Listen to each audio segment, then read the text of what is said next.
വിദ്യാഭ്യാസം, തൊഴിൽ, സാങ്കേതിക വിദ്യ, സംരംഭകത്വം എന്നീ മേഖലകളിലെ മാറ്റങ്ങൾ ചർച്ച ചെയ്യാനും വിദ്യാർത്ഥികളെ അതിനായി സജ്ജമാക്കാനും ലക്ഷ്യമിട്ട KMCT group of institutions KMCT converge future tech summit 2026 സംഘടിപ്പിച്ചു.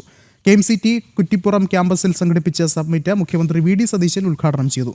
വ്യവസായ മന്ത്രി PK കുഞ്ഞാലിക്കുട്ടി അധ്യക്ഷത വഹിച്ചു. മനുഷ്യബുദ്ധിയെ മറികടക്കുന്ന ശേഷിയിലേക്ക് ആർട്ടിഫിഷ്യൽ ഇന്റലിജൻസ് വളരുമെന്ന് മുഖ്യമന്ത്രി VD സതീശൻ പറഞ്ഞു.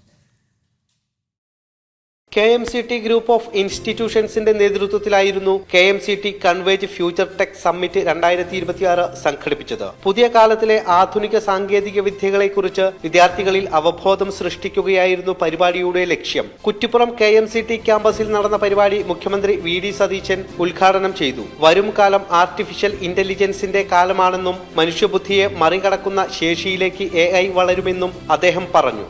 ഈ ആർട്ടിഫിഷ്യൽ ഇന്റലിജൻസ് ഹ്യൂമൻ ഇന്റലിജൻസിനെ ബൈപ്പാസ് ചെയ്ത് സൂപ്പർ ഇന്റലിജന്റ് ആവുകയാണ്. കേട്ടിട്ടില്ല, മനുഷ്യന്റെ ക്രിയേഷൻ ശരിയായി ഉപയോഗിച്ചാൽ ഈ ഫ്യൂച്ചർ ടെക്നോളജി എല്ലാം മനുഷ്യവംശത്തിന്റെ പുരോഗതിക്ക് വേണ്ടി ഉള്ള ഏറ്റവും വലിയ നിമിത്തങ്ങളായി മാറും. വ്യവസായ വകുപ്പ് മന്ത്രി PK കുഞ്ഞാലിക്കുട്ടി അധ്യക്ഷത വഹിച്ചു. ടെക്നോളജി വിദ്യാഭ്യാസവും അറിവും ഒരുമിച്ച് കൊണ്ടുപോകാൻ വിദ്യാഭ്യാസ സ്ഥാപനങ്ങൾക്ക് കഴിയണമെന്ന് അദ്ദേഹം പറഞ്ഞു.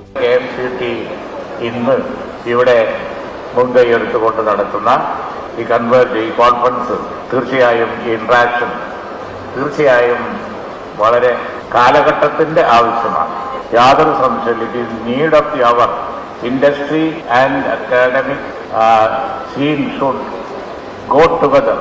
വിദ്യാഭ്യാസ വ്യവസായ സഹകരണം ശക്തിപ്പെടുത്തുകയും വിദ്യാർത്ഥികളുടെ തൊഴിൽ സാധ്യത വർദ്ധിപ്പിക്കുകയും ചെയ്യുക എന്ന ലക്ഷ്യത്തോടെ സംഘടിപ്പിച്ച സമ്മേളനത്തിൽ രാജ്യത്തിന്റെ വിവിധ ഭാഗങ്ങളിൽ നിന്നുള്ള 50-ലധികം വിദഗ്ധർ പങ്കെടുത്തു. ചടങ്ങിൽ KMCT ഗ്രൂപ്പ് സ്ഥാപക ചെയർമാൻ Dr. K. മൊയ്തു സ്ഥാപനത്തിന്റെ 2031 വരെയുള്ള വിഷൻ ഡോക്യുമെന്റ് മുഖ്യമന്ത്രിക്ക് കൈമാറി. 2031 വിദ്യാഭ്യാസം, ഗവേഷണം, നൂതന സാങ്കേതിക വിദ്യ തുടങ്ങി നിരവധി മേഖലകളിൽ സമഗ്ര വികസന പദ്ധതികളാണ് KMCT വിഭാവനം ചെയ്യുന്നത് KMCT group chairman doctor Navas KM പറഞ്ഞു.